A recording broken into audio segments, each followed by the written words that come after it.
And that is why BJP sees that it's a good chance.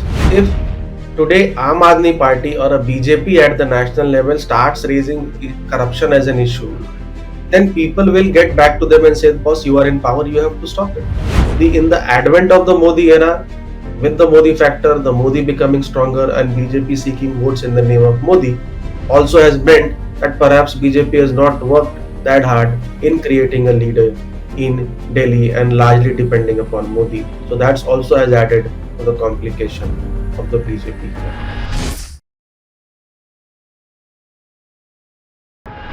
Delhi is all set to go for polls on the 5th February and the results will be out on the 8th for the 70-member assembly. Former Chief Minister and Aam Aadmi Party chief Arvind Kejriwal is eyeing a third consecutive term. It's also a prestige battle for Kejriwal as he had stepped down from the Chief Minister's chair, saying that he would only occupy the Chief Minister's chair if the people of Delhi re-elect him as the Chief Minister, giving him a certificate of honesty.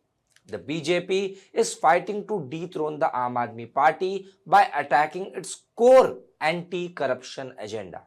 And if we speak about the Congress, till yesterday, Sandeep Dikshit seemed to be the lone warrior.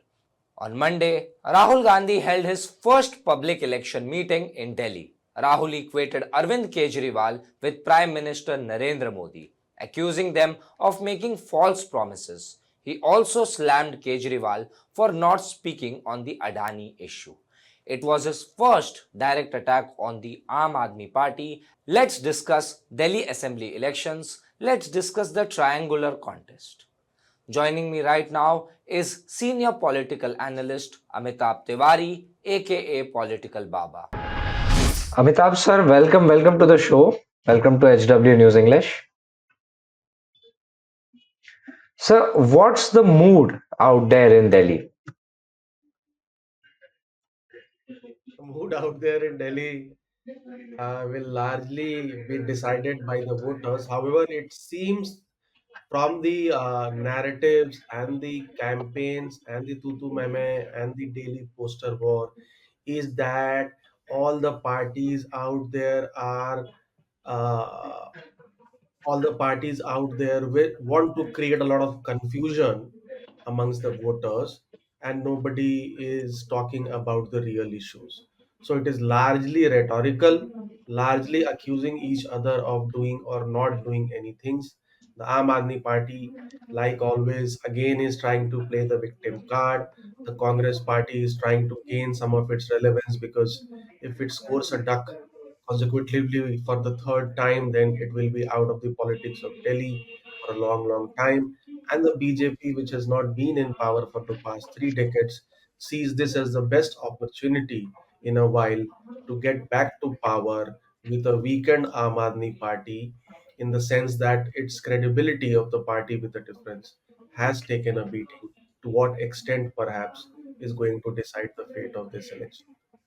Sir, do you think that strategically Kejriwal stepping down was a right decision? Because if we speak about sympathy factor, that did not quite work in favor of the Aam Aadmi Party or Kejriwal in the Lok Sabha elections. So, do you think stepping down was a right decision politically?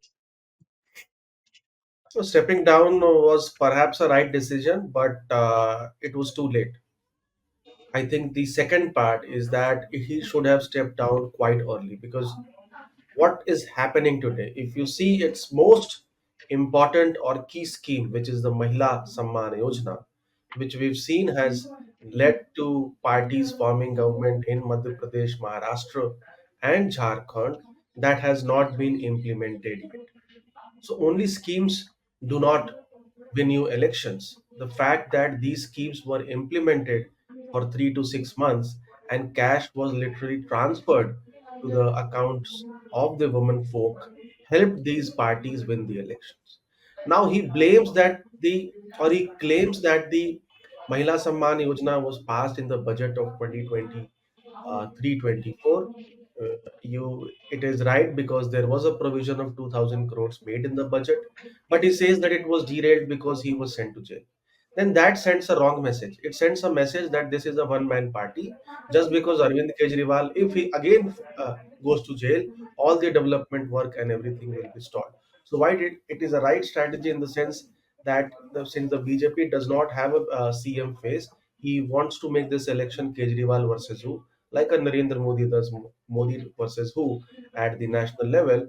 But we've seen in the 2024 Lok Sabha election that that did not work for Narendra Modi as well, despite working in 2014 and 19. So you never know. It might work, might not work, but it has also showed some weakness on the part of. Definitely, the BJP does not is having currently having a leadership crisis, a state leadership crisis in Delhi. They do not have a face. But let's first speak about the Congress. If we leave aside Sandeep Dikshit, he has now been the sole warrior who is now fighting for the Congress party, and the top leadership seems to be out of action. And then we wonder why the Congress has not performed. Like you rightly said that in your opening remarks, that if the Congress loses this election, they will be out of Delhi. So what killed Congress in Delhi? Why such a situation arise? Now, what killed Congress in Delhi is perhaps again like Aam Aadmi Party did today or a BJP in 2024. It was dependent a lot upon the leadership of Sheila Dikshit ji. That's number one. Number two, the India Against Corruption movement hit at the core of the Congress party. So both the BJP with Prime Minister raising the CWG to G Jijaji and the India Against Corruption or then the Aam Aadmi Party raising the corruption bogey against the Congress party, it hit at the core of the middle class support of the Congress party in the state. And then there was a leadership vacuum with literally the traditional battle being between BJP and Congress. So BJP using to pocket the anti-Congress and Congress using to pocket the anti-BJP vote. But after this movement and after the Arvind Kejriwal defeated Sheila Dikshit in 2013 Vidhan Sabha elections from our constituency, in the subsequent elections, what we've seen is that the anti-BJP vote, which was being pocketed by the Congress party or consolidating with the Congress party, has moved towards the Aam Aadmi party. So this is one of the biggest reasons why the Congress party does not have faces, does not perhaps have the organization with its entire support base having moved to the BJP because they see BJP, sorry, having moved to the Aam Aadmi Party because they see Aam Aadmi Party in a better position to defeat the BJP. So why do you think the top brass of the Congress party has left out Sandeep Dikshit in the cold? Why are they not backing Sandeep Dikshit, someone who is trying so hard to make the party win? Or he is the only person from the Congress party who is seen every day in the media alleging he's working since last 5 years to defeat Arvind Kejriwal. He's also contesting against Arvind Kejriwal. But why is the top leadership not backing him? No, see, the top leadership, I don't think that without their backing, he would be making such statements. It's just that the top leadership is not coming out openly and backing him. It is because of the precise reason that in less than 8 to 9 months ago, Aam Aadmi Party and Congress were having an alliance in Delhi for the Lok Sabha elections. So if the top leadership of the Congress starts hitting the streets and campaigns aggressively, this contradiction and this conflict of interest of the Congress with the Aam Aadmi Party will come to light.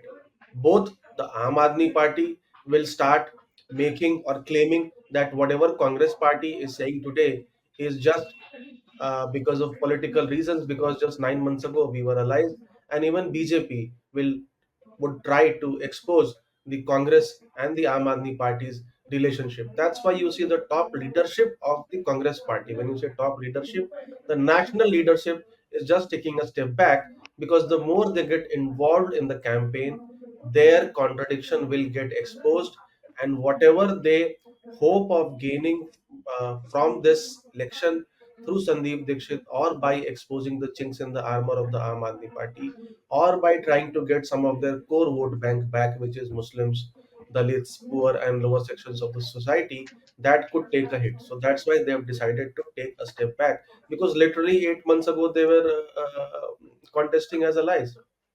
So are you here trying to say there is some kind of tacit understanding among the top leadership of the India alliance that Yes, because yes. Mamata Banerjee and Akhilesh Yadav has also backed Arvind Kejriwal.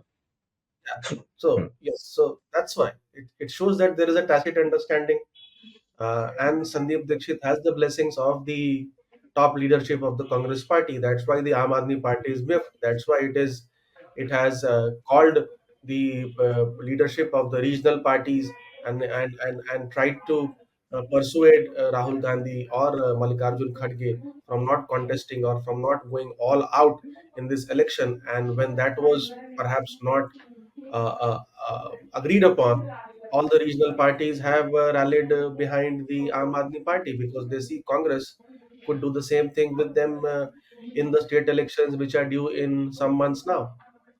Now, Sandeep Dikshit is saying that Sandeep Dikshit is seeking votes in the name of Sheila Dikshit, who was the Congress chief minister. Like till 2013, she was the Congress chief minister, and he is now trying to take her legacy ahead. But one has to also look at that in 2019, she lost elections, Lok Sabha elections, to Manoj Tiwari. So that is another thing that one has to. So do you think that in the name of Sheila Dikshit, that is that enough for Congress to form a government in Delhi, or be a player that can be a kingmaker? No, see, essentially, what is happening is that when the Aam Aadmi Party came into the picture, who were its supporters? It was not the poor or lower sections of the society, because they became supporters when it announced the schemes, rather in 2015 election. Correct. The first and the foremost supporters of Aam Aadmi Party was the middle class voters, and then the poor and the lower economic class joined the bandwagon. Now, with the Liquorgate allegations, the BJP harping on the corruption allegations of Aam Aadmi Party, Congress hopes or sees an opportunity that the middle class anti-BJP vote, which is with the Aam Aadmi Party, could move to the Congress party, because they could see Congress as a better alternative to defeat the BJP, or ideologically they could see that Congress perhaps is better positioned, or not worse off than the Aam Aadmi Party in terms of being a party with a difference, because Aam Aadmi Party today is also like any other party and embroiled in scandals and allegations. So this targeting by the BJP has given an opening to the Congress party, that the anti-BJP voters, some of those votes, it could get back onto its fold. It is not contesting the election to win the election. It knows that it has its limitation, as you said, because Sheila Dikshit herself lost to Manoj Tiwari, so the Purvanchali support has also dwindled for the Congress party. But it is hoping that, due to BJP's aggressive targeting of the Aam Aadmi Party, especially on the corruption plank, some of the voters who were traditional supporters of Congress party move back, at least in this election. So it gains 10, 15, 5, 10, 15% vote share. Then what happens, that it is hoping for a 2013 kind of a result, where there is a hung assembly and Aam Aadmi Party cannot form the government without the support of Congress. So that is what it is hoping at. It may or may not happen. We will have to wait and see. Sir, you had in one of our conversation when we were speaking of the record, you had once said that corruption is something that unless and until you see on the ground and or you feel the corruption, the common man feels the corruption, that cannot be converted into a political impact, or it cannot be converted into a vote. You had said that. So I would like to hear understand from you how much of the liquor gate or the liquor policy scam, alleged liquor policy scam that BJP is gunning behind Aam Aadmi Party and Arvind Kejriwal is going to affect, because first election 65, I think 65, and second election 62, if I'm not wrong. You can correct me if I'm wrong. 62 out of 70 seats. So do you think that how much can they go down from that? Because the magic number is 46. No, see, essentially what happens is that corruption cannot become an issue for a party in power. Because if today Aam Aadmi Party or a BJP at the national level starts raising corruption as an issue, then people will get back to them and say, boss, you are in power, you have to stop it. Correct. But here, Aam Aadmi Party is not raising corruption. So, when Aam Aadmi Party raised corruption issue, it was in opposition, and that worked for Aam Aadmi Party. Even for BJP, it worked in 2014, but it did not work in 2024. Corruption was one of the main planks of Narendra Modi, correct? But it did not work because you are in power, you have to stop it. So here, BJP is raising the corruption issue. That's why the chances of it working are higher than when a party in power is trying to raise the issue. Secondly, is that in the entire country, the middle class voter backs the BJP wherever it is strong. Strangely, in Delhi, 53 to 55% of middle class voters backed the Aam Aadmi Party in Vidhan Sabha election, and 39 to 40% in for the BJP. So that is a lead of almost 14-15%. Now, Delhi is a rich state in the sense that its per capita GDP or income is 5.31 lakhs. It is more than double that of India. So the percentage of the middle class in Delhi, the upper and lower middle class, is almost 45%, which means they are the kingmakers or deciders of these elections. And most of them are not beneficiaries of any scheme. Correct. So they are also not ideologically aligned. Most of them are also not ideologically aligned to any party. So that is why the BJP is trying to raise these issues and hopes that at least some of these middle class voters who vote for BJP in Lok Sabha election in Delhi itself, but move to Aam Aadmi Party in Vidhan Sabha election for AAP, despite not being a beneficiary of either of the schemes. So this movement from BJP to Aam Aadmi Party of the middle class voters from a Lok Sabha to Vidhan Sabha election, this is what BJP hopes to stop. In Lok Sabha elections, 50% of middle class voted for BJP in Delhi. But if the trend continues, 50 to 55 will vote for Aam Aadmi Party. No, So sir, but yeah, please continue. Please continue. Sir. here is where the focus of the BJP is through these corruption allegations. Sir, I want to understand from you, why is it that there is such a stark difference in the voting behavior when the voter in Delhi is voting for the Lok Sabha elections, they are giving thumping majority to Modi, and when they're voting for Vidhan Sabha, they are giving to Aam Aadmi Party. So much clarity. What is the reason behind that? So if you see, Delhi exhibits a split voting pattern, and this the extent of the split is not seen anywhere in India. So in terms of assembly segments, the BJP wins almost 60 plus seats in 2000 or 1 2014 and 19, but it's not able to win even 10 seats in a Vidhan Sabha election, as you mentioned, the stark difference. It is because there are 30% swing voters in Delhi who move from BJP Congress to Aam Aadmi Party in a Vidhan Sabha election, which means that this 30% voters are non ideological voters of any party, which means that the percentage of non ideological voters in Delhi is perhaps amongst the highest in the country. So they're not aligned to any particular party. So of this 30%, 15% uh, vote for Congress and 15% vote for BJP in a Lok Sabha election. They move away from AAP to Congress and BJP. All of it does not go to BJP. So in 2020 Vidhan Sabha election, Aam Aadmi Party had 54% vote share, BJP 39, Congress Party 4. Now Aam Aadmi Party drops from 54 to 24, which is a loss of 30% in Lok Sabha election in 2024. Congress party gains from 4 to 18, gain of almost 15%, and BJP gains from 39 to 54. Now there are two sets of people in this smoke, in this swing voters. One is who are anti-BJP voters. This 15% who move from AAP to Congress and Congress to AAP are anti-BJP voters. They see AAP in a better position to beat the BJP here or defeat, and Congress to defeat the BJP in a Lok Sabha.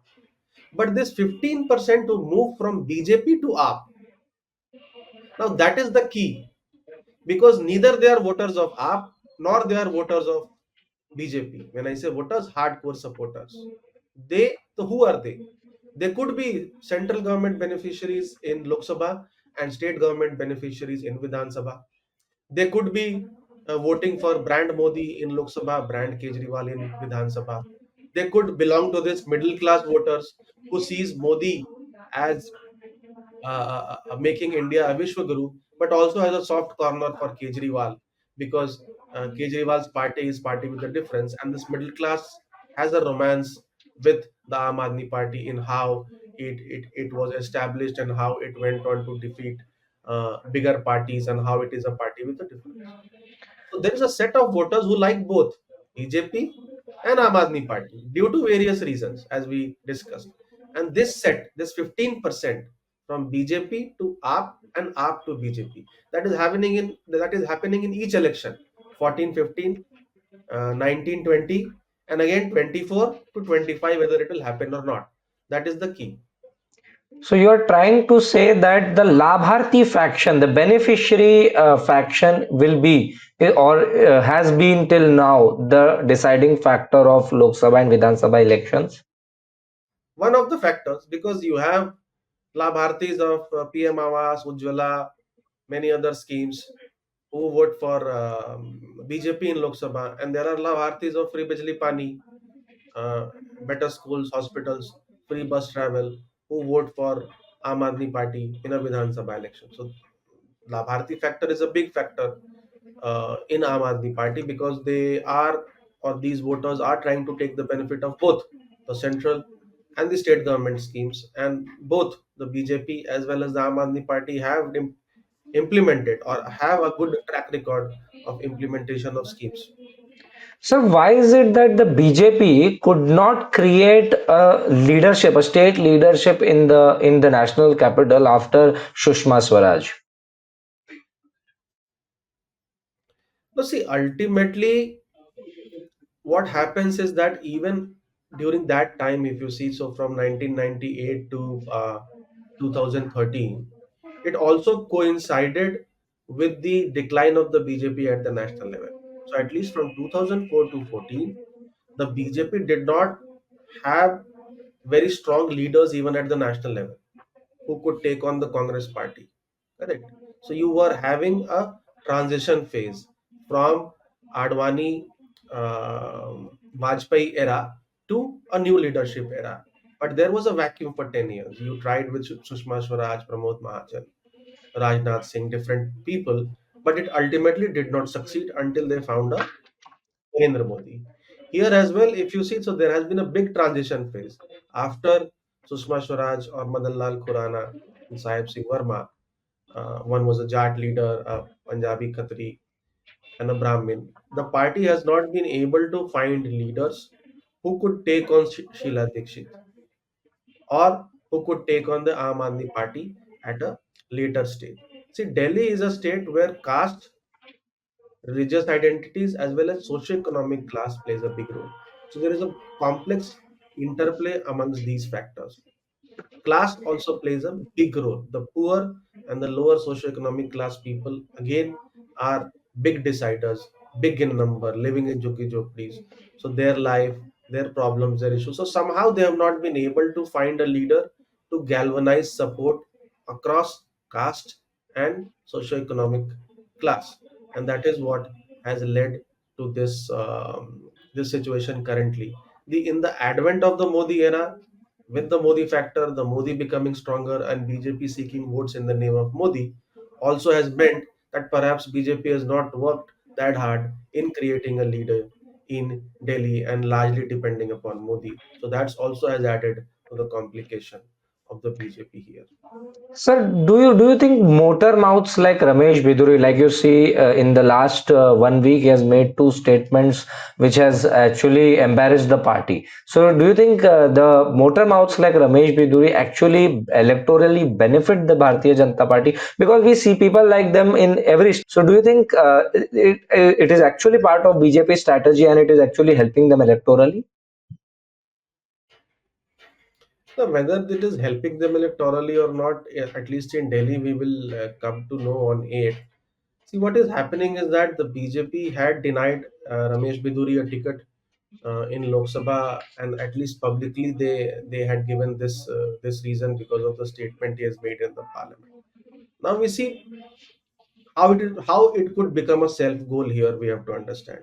So now when we were discussing about the vote share of AAP is 54 and BJP was 39 in 2020 Vidhan Sabha election. So the lead is of 15%. Now if you break up this lead, 12% of this lead is coming from women and only 3% from men. Because AAP received 60% support of women, BJP received only 39%, 35% in 2020. AAP received 49% male support, BJP received only 43%. So the lead here is 6% in males, but females is 25%. So out of 15%, 12% women, 3% men. Now, the Aam Aadmi Party, I believe, I mean, contrary to what many people believe, that this Mahila Samman Yojana may not have done the trick because the scheme has not been implemented. And Congress and BJP would also be making similar promises. Congress has already made. BJP's manifesto is not out, but as we've seen in Jharkhand, also they had done out a Gogo Didi Yojana. So they will also come up with some scheme or the other. So then it becomes a promise versus promise battle for the battle for the woman vote, which is crucial, which is the kingmaker as we've seen. Uh, they have had an increase of 5% turnout in the last 30 years, and their turnout is now same as men. So this factor was not working, and even Aam Aadmi Party realized this. And that's why we've seen that the Aam Aadmi Party was tilting towards or still is tilting towards adopting a soft Hindutva approach for announcing an honorarium for pujaris, then raking the issue of raising of temples, etc., etc. Now, with this statement against Priyanka Gandhi or against Atishi, what you are doing is that you are stirring up this woman vote, which may have an emotional connect with the woman chief minister. Correct. So, whatever advantage or disadvantage Aam Aadmi Party had amongst the women voters this time because of non-implementation of scheme. Here, they also see कि Punjab में भी implement नहीं हुआ. So there was a question mark. Correct? Implement होगा कि नहीं? Now you have by these statements, you may have created or scored a self goal, and we could see a consolidation of women vote in favor of the Aam Aadmi Party. There is the risk for that. So that is why that statement was not made in good sense, I would say, at that point of time. There are still 11 candidates that the BJP is yet to announce for Delhi. And are you expecting the name of someone like Smriti Irani? No, I don't think any such name could crop up because if you see the BJP in the last 6 months or 6 to 8 months has played a very or adopted a very seat by seat hyper local strategy across states. We've heard words like micromanagement, etc. Correct. So very seat by seat focused approach, not very presidential style approach. Modi not doing many rallies, etc. And you cannot establish a leader against Kejriwal just by bringing them 15 days to 1 month prior. Correct. So because as we discussed, the establishment of a leader takes time because there is an aura which needs to be created around that leader. That leader has to spend some time, learn about the state, establish some anchor voting segments which would vote for that leader. So I don't think the party is going along that line, and it is largely adopting a strategy, a mixed strategy, wherein Narendra Modi or Amit Shah will take on Kejriwal because they don't have anybody to take on Kejriwal. And these candidates would take on the AAP candidate at the local level, trying to exploit the local level anti-incumbency. There are 26 seats which Aam Aadmi Party has won three out of three times since they came back to power, or since they came into existence in 2013, 15, and 20. And these could be vulnerable seats for the Aam Aadmi Party because there is a natural anti-incumbency. They have themselves changed 20 MLAs, so almost 30% of their MLAs they have changed. So this is what the strategy of the BJP is: hyper local as well as presidential, tarnish the or weaken the hold of Aam Aadmi Party amongst middle class voters by targeting at the core of the party that this is not a party with a difference. Aam Aadmi Party is a Aam party, just like any of us, and playing out the non-performance of the local MLA to these candidates through the help of RSS at these on these seats through various small meetings, etc. Because these are all under the radar campaigns, which are not visible to public eye, correct? Because these meetings are not 2,500 or 5,000 or 10,000 strong rallies. These are 2025 people attending these meetings, and they are never caught uh, in the media glare. So this is what their strategy is. We'll have to see how this pans out. So my next question is an observation actually, which I've been making since a couple of years now. Something which I've seen that the Aam Aadmi Party, or particularly per se Arvind Kejriwal, ensures that the BJP is on a sticky wicket always. If we see freebies in other states, if we see the BJP sets the agenda and the other party, the rival party, follows it. If we see freebies, it is Aam Aadmi Party's idea, which the BJP is saying we will also do that. If we see they create anti-Hindu narrative against leaders, like what they did against Uddhav Thackeray. Then they tried to do it with Arvind Kejriwal, but they failed miserably. Rather, he himself, as you rightly said, that he announced honorarium for Pandits and Granthis. And be it any other thing, Arvind Kejriwal ensures that it is he who set the agenda, and on his pitch, the BJP will play. And BJP is not, because when they raised the issue of the Sheesh Mahal, they said that about the Prime Minister's residence. See, what about the Prime Minister's residence? So, why is it that it is so difficult to trap Arvind Kejriwal or set a narrative against him? Because they tried to say about Yamuna. He himself agreed that I could not do this because of so reasons. So why is it that they could not create the BJP could not create a narrative against Arvind Kejriwal? It is also largely because the BJP does not have state leaders to take on Kejriwal. See what happens in politics. A lot of protocol is followed. Let's say Arvind Kejriwal today makes a statement. Now it is whose responsibility from the BJP to counter it? Hmm. Is it Modi's responsibility? Amit Shah's responsibility? No. It is the responsibility of the state president to make or counter whatever Aam Aadmi Party says. So in the last 10 years, whatever Kejriwal says is not countered effectively by the state leadership because you do not have a leader. Most of the heavy lifting is left to the top leadership of Modi and Amit Shah. They cannot counter on a daily basis because they have 30 states. They have other things to do. They can counter it only perhaps during elections, which is 2 to 3 months during this election period.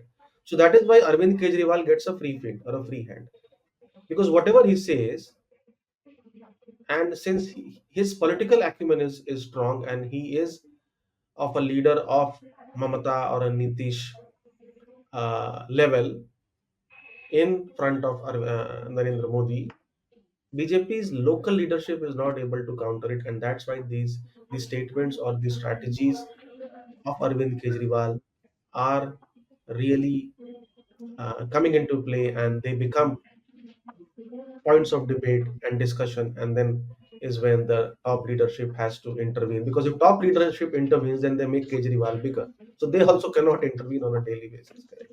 So this is what makes him stronger. And of course, he has a good political acumen also. Okay, so my last two questions.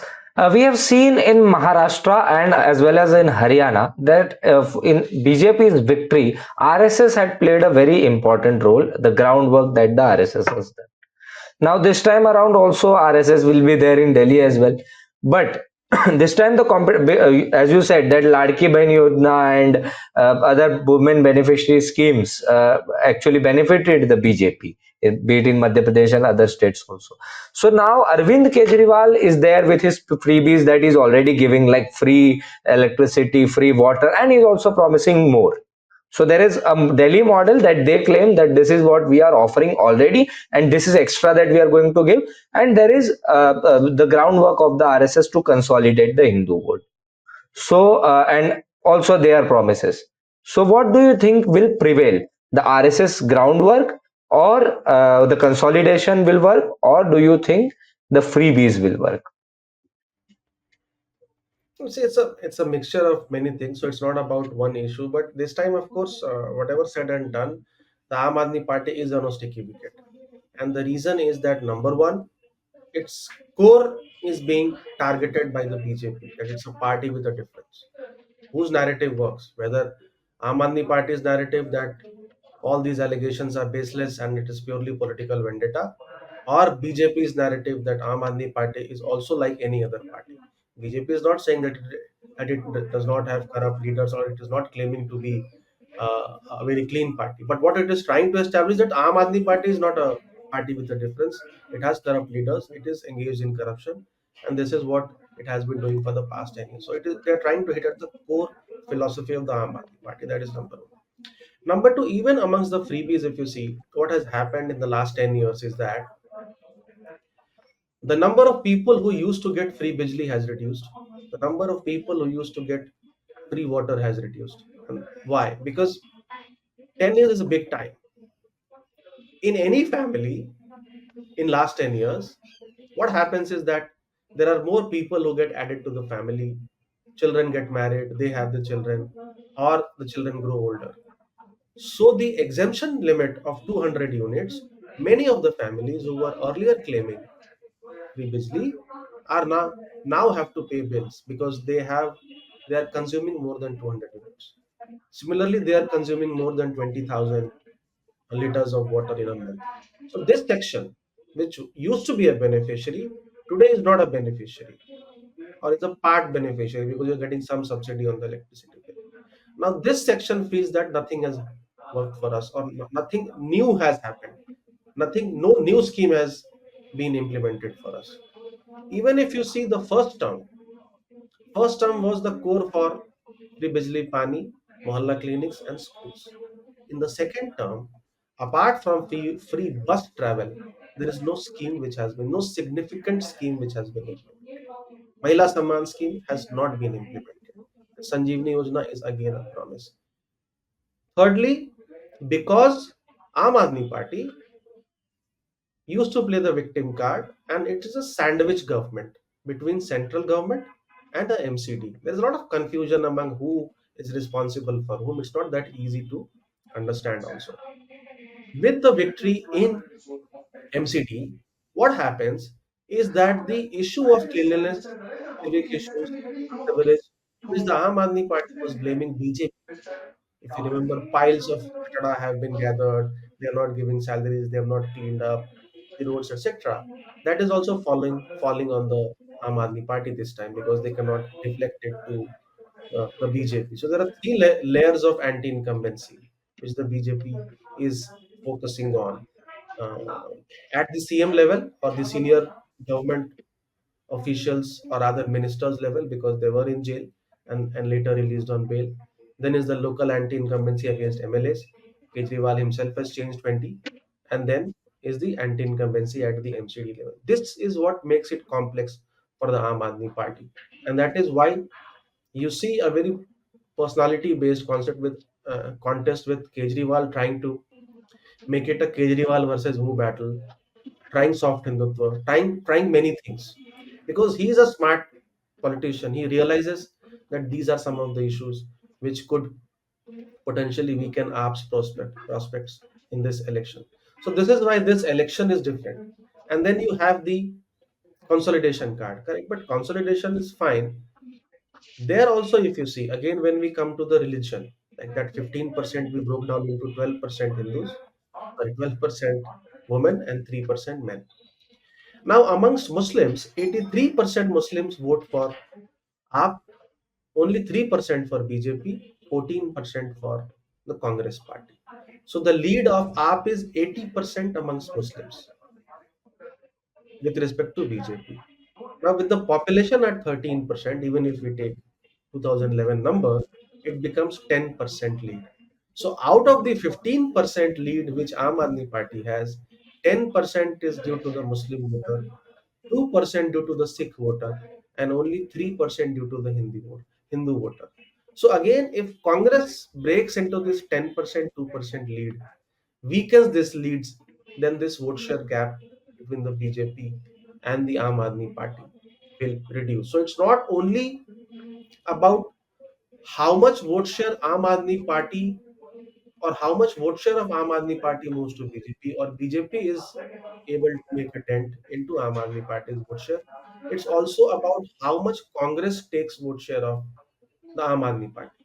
No, no, but do you think that adopting soft Hindutva would actually attract the BJP's core voter to the Aam Aadmi Party? Will that impact? Could happen, but I mean, voters generally tend to prefer the original harbinger of any such policy. That the Congress has adopted soft Hindutva policy in the past, and it has not worked to their benefit.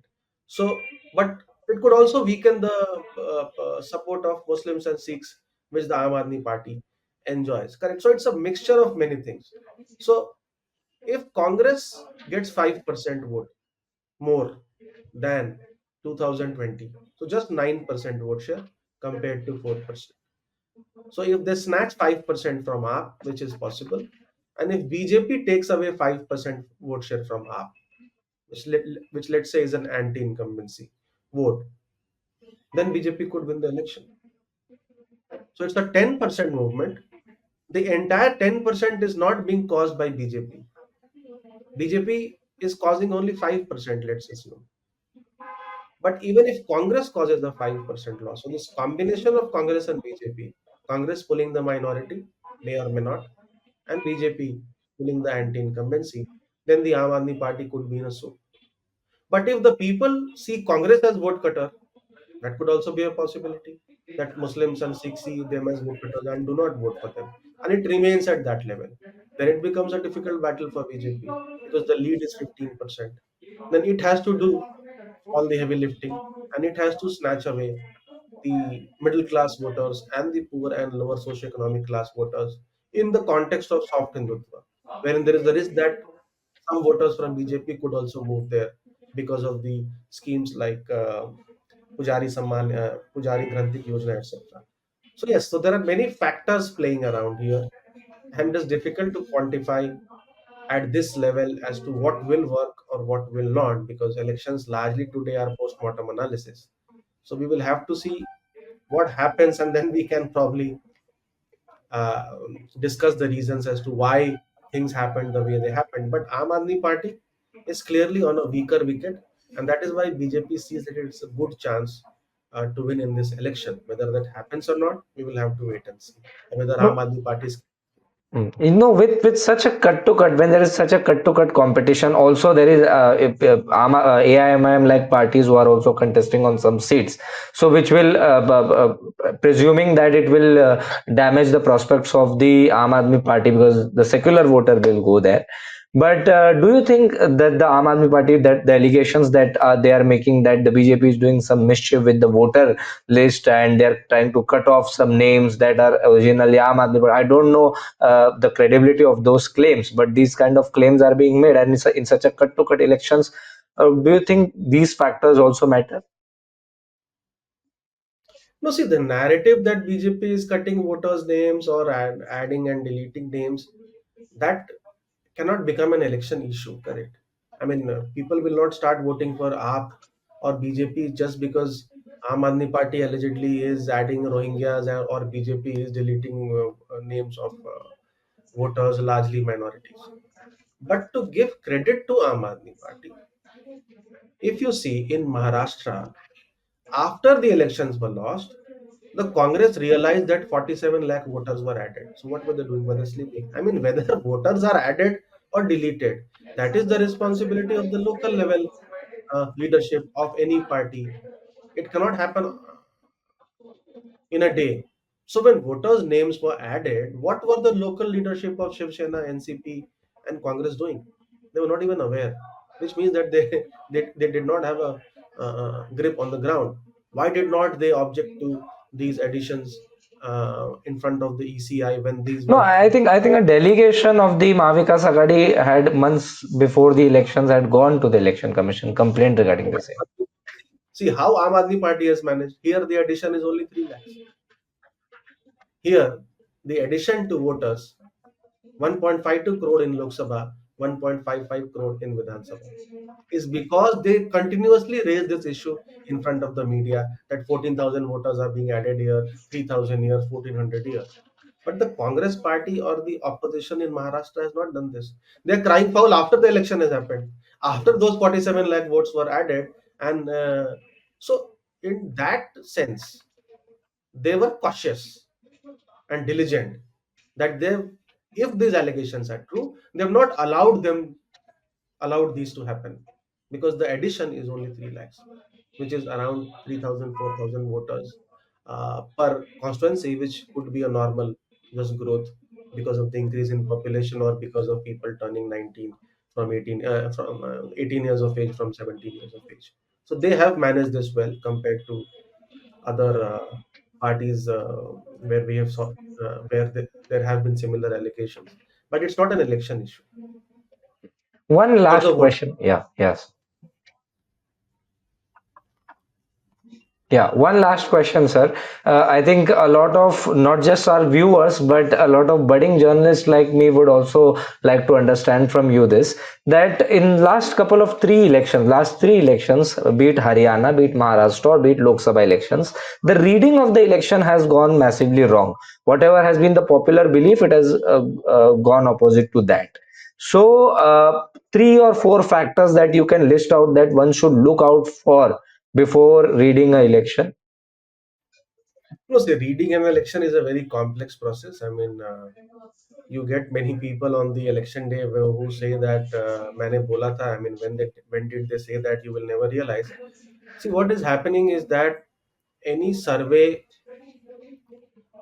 is based on the premise that the respondents are speaking the truth. If the respondents itself do not speak the truth, then your entire survey can go for a toss.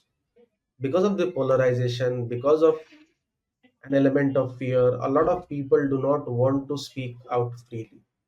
Let's say you are a beneficiary and somebody comes and um, wants to take a survey from you. You are afraid. If you've not voted for the government, you are afraid in your mind that what happens if this person goes out and gets my name deleted from the beneficiary list. These things happen, or at least there is a fear amongst the people that these things can happen. So they do not speak the truth. Some of the voters.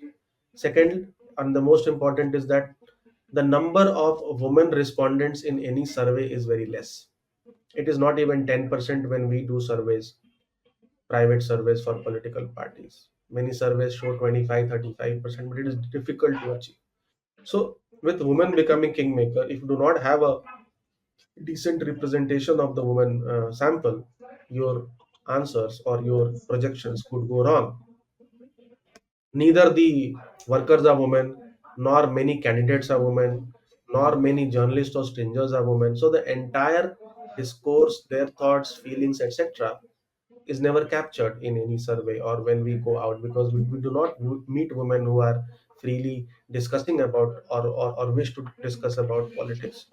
So these two largely are the main reasons why most of the surveys are not able to pick the pulse because people do not want to speak the truth. They are not showing their true voting affiliations, and there is an underrepresentation of women sample in the entire sample. Thirdly, it's an echo chamber. So we hear what we want to hear. We hear a lot of similar things when we go out, when we speak to individuals, journalists, analysts, etc. And largely it's an echo chamber with people saying almost the same things. And just by going on the ground, meeting 10, 50, 100,000 people, we'll not be able to predict an election because it's a tight election with lakhs of voters. Here it is crores of voters. How can we, just by going and visiting and doing a 5 day or a 7 day show, determine who is going to win? So we also, when we go, we try to focus on who's winning, who is ahead, rather than focusing on what are the issues which are impacting the people, what could work, could not work against the incumbent. So rather than focusing on the qualitative, somehow we also tend to focus on the quantitative, which is the result, the final result, and do not follow the process. And that is where we are confused. Okay, so to conclude this live, what I could understand, conclude this recording, this show, what I could understand from what my takeaway could be is that on the 8th, we are going to see a very tough battle, a cut-to-cut fight, and a hung assembly could also be on the cards, right? See, what happens is that, let's assume Maharashtra results were one sided. It does not mean that the election was not close. Results do not mean that that elections was not close. Correct. So if BJP or Mahayuti thought that they're going to win 230, they would not have worked so hard.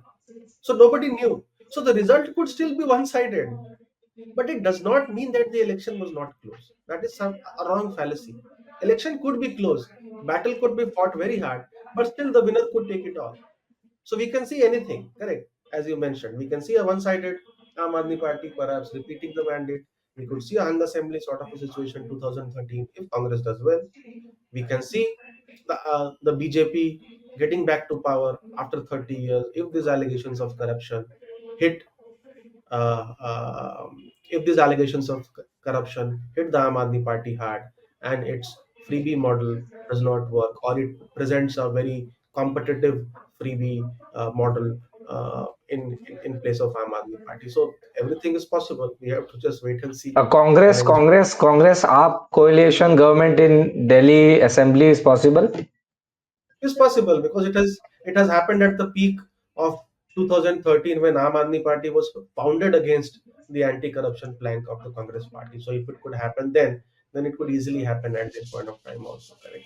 Thanks a lot. Thanks a lot, Amitabh sir. I am sure that our viewers would have got a clear picture regarding Delhi elections, that we decoded the entire scenario. Thank you very much, sir.